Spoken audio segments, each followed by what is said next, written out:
मरर बाबा हाँ दुल्हे आ यहाँ का कौन है नसगुन पड़ गेल मरर बाबा जय दुल्हन के यहाँ याद कर लिए दुल्हे हाँ मरर बाबा अहाँ के सासू माँ अहाँ के कुछ न बतलक या मरर बाबा सासू माँ यह बतल कयो कि दुल्हन मरर बाबा अपना दरवाजा पहले जाए के बेर देख सुन के चले दुल्हे हाँ मरर बाबा अहाँ के सासू माँ अहाँ के जरूर कुछ कह के भेजना है दुल्हे नहीं मरर बाबा और कोई बात नहीं सासू माँ बोल रही अगर मरर मंजन से झूठ बोलबो दुल्हे अहाँ झूठ में पकड़ा देबे ठीक छे मरर बाबा अगर हम झूठ बाजे छे त अहाँ पकड़ू दुल्हे हाँ मरर बाबा अहाँ के स्वामी जे रहे ज्योति महाराज हाँ हाँ ओकरा कल्ली बनस जेना कते दिन भेलिया मरर बाबा स्वामी जी के 12 बरस में 10 रोज बाकी छैयो दुल्हे हाँ मरर बाबा अहाँ के सासू माँ उहो कहलक रहे जे 10 रोज बाकी छे नहीं मरर बाबा ठीके त कहलक ने दुल्हे हाँ हाँ 12 बरस में 10-5 रोज के कोई माने नहीं छे दुल्हे से तय मरर बाबा जकरा घर से बाहर 12 बरस बीत जाय छे दुल्हे हाँ हाँ ओकरा लिए शुद्ध बात हुआ पड़े छे शुद्ध बात करा करे छे मरर बाबा दुल्हन अहाँ का लौआ बाभन बनबे पड़त से कथी ले बाबा यो घर डरा के निभावे पड़त उ त निपटे यार रहे छे ने अहाँ के कुश के कुशपुत्र बनबे पड़त से कथी ले मरर बाबा 7 बान के ऊंख बनबे पड़त हाँ हाँ ओई कुश के कुशपुत्र में दुल्हे अहाँ के अपना हाथ से आग दिए पड़त तब अहाँ के स्वामी के मुक्ति मिला आये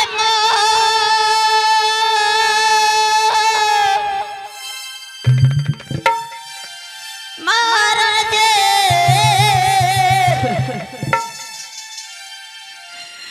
आयो पितरा लचो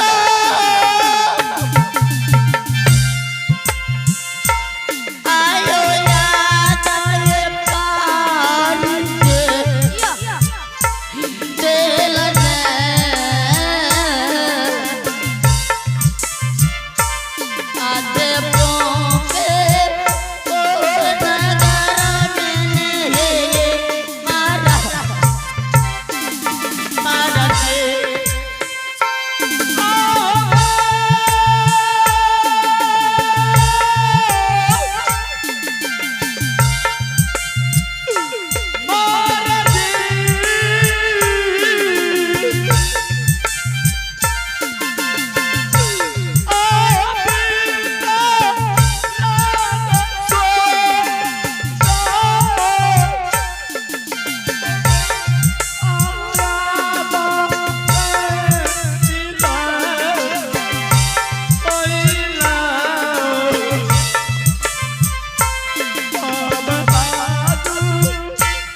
ननके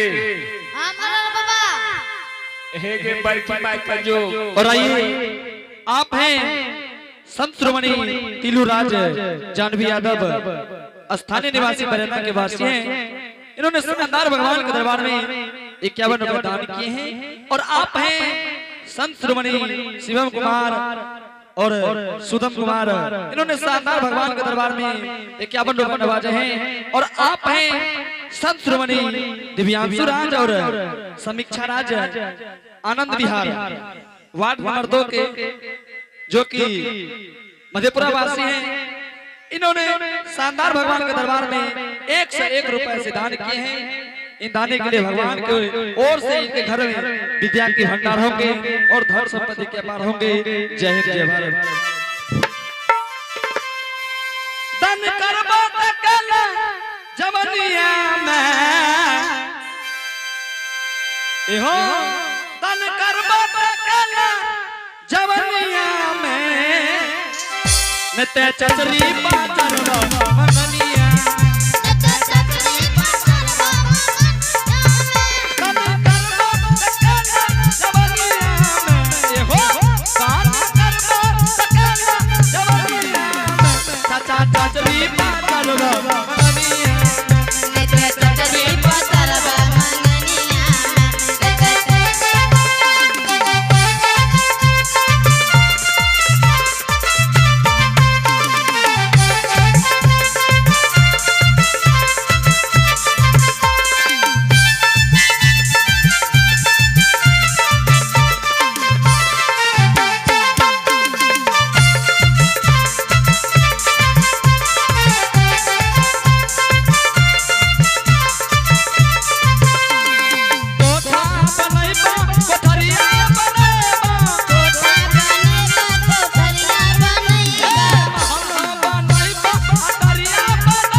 हे के बरकी माई का जल्दी से आवाज नहीं आवे ना। बरकी मागे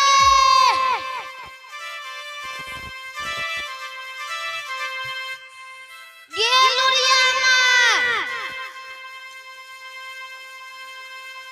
लुरकी मागे। और आइए आप है ऋतुराज मधेपुरा के वासी हैं। यह बच्चा भगवान के दरबार में 21 रुपए से दान किए हैं। और हम लोग चाहेंगे कि भगवान इनके मस्तिष्क में वो भरे जो पूरे समाज का नाम करे, ज्ञान का महासागर भरे। बस हम लोग यही कामना करेंगे। जय हिंद जय भारत। ये बुढ़िया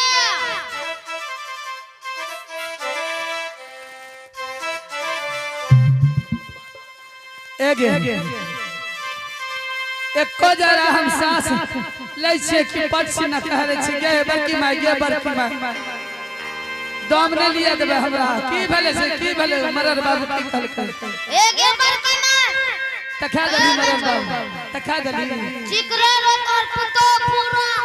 हां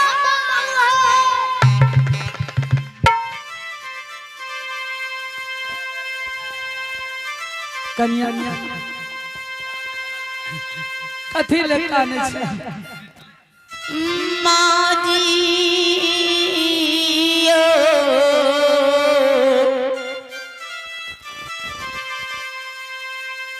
माजी की भला माजी मरर बाबा कहलक यो आयो के कारा पा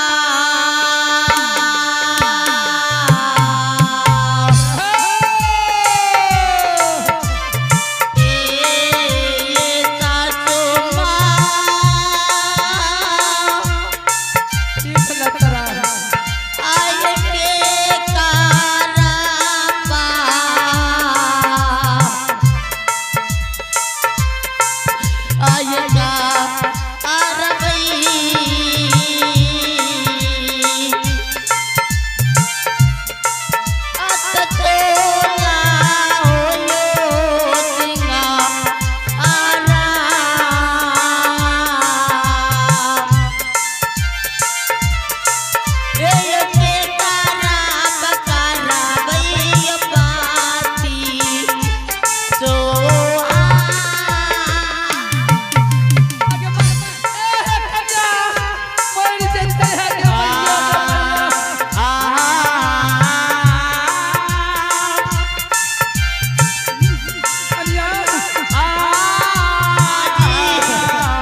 आज से भई मौका मैं ये याद ये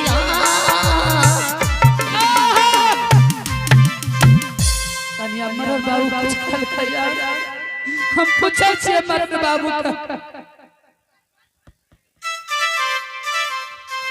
मरर बाबू आय कौन ऐसा बात हमरा दुल्ही ने कह दई जाए कि आय हमर दुल्ही चार बाजार खाने छे कहियो नहीं एहन खाना काने रहे कि आज काने छे हमर दुल्ही बड़की माँ ई देखी गंजो मास्टरो छे ओकरो तो पूछ सकै छी तोरा दुल्हन का कुछो न कहियो बड़की माँ हमरा आत्मा में विश्वास नहीं छे मरर बाबू और दिन कहियो हमर दुल्हन खाने रहे 12 बरस बीत गेलै हमरा ज्योति बेटा का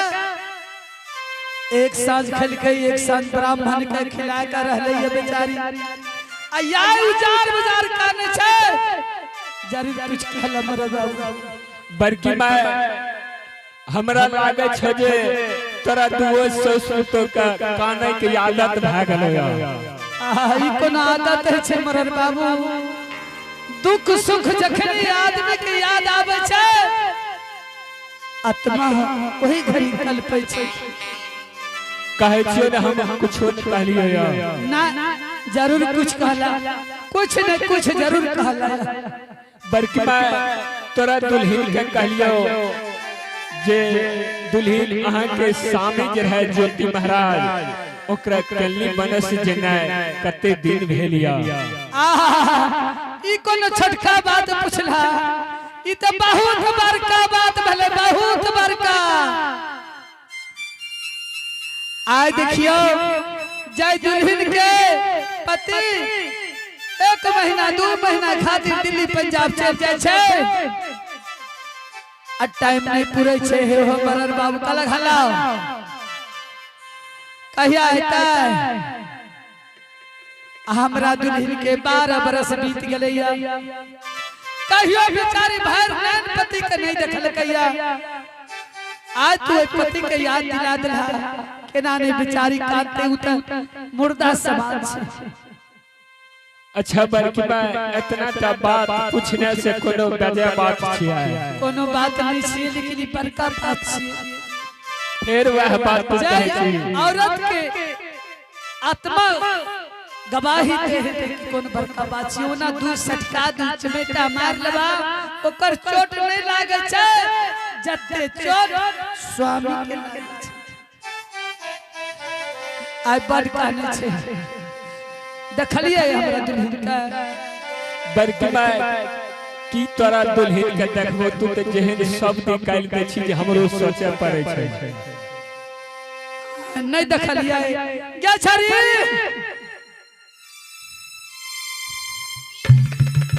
की बनोगे तोरा जे कहलियो कि जो मरर बाबू का दिखा दिए दुल्हन का आ तू देखा नहीं देली आ कहलियो ना हकरा बिलाई के जकना बिलाई के जकना हाथ रहा ई छरी बार ऐठल छे मरर बाबू यही रे कहे छे कि माल के मुरा पसीने त बाम छराबा मनुष्य के मुरा पसला से बांध लगावे छे एक बचपन से उठा के लाभ लिए अब पोस पाल के देखिए ढेरुआ भाग गया लेकिन एकरा बोले के तमीज नहीं छे कनियो कन कि हमारे भाभी जी छे ई बात त सच कहि छी बड़की माँ एकरा हमहु कुछ बोले छियो ती उल्टे बोले छो कहलिया ना कहे छे माय बाप में छे माय बाप से बेसी बढ़ के माने छी तेल साबुन कपड़ा लत्ता खाना पीना उठना बैठना पढ़ना लिखना सब कुछ से माने छी बड़की माँ जल्दी कर दूसरो जगह जाना छै अत्ते हरबरी में छा बहुत हरबरी में छिए ठीक छे कन्या का पहले देख लेता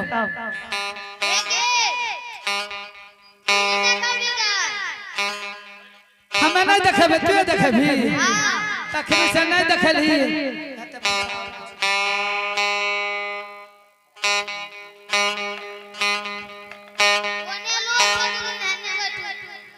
बैठे थे पहले मरद बाबू देखते तब कोई देखते।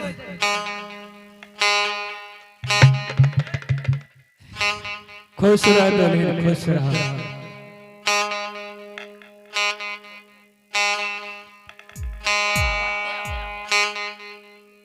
रे छरा प्या प्या प्या प्या करे छी पहले हमरो तरफ देखे ना आ काल खिना कहबी तब बुझे देखी के की अखरिया बहन जे बोले छै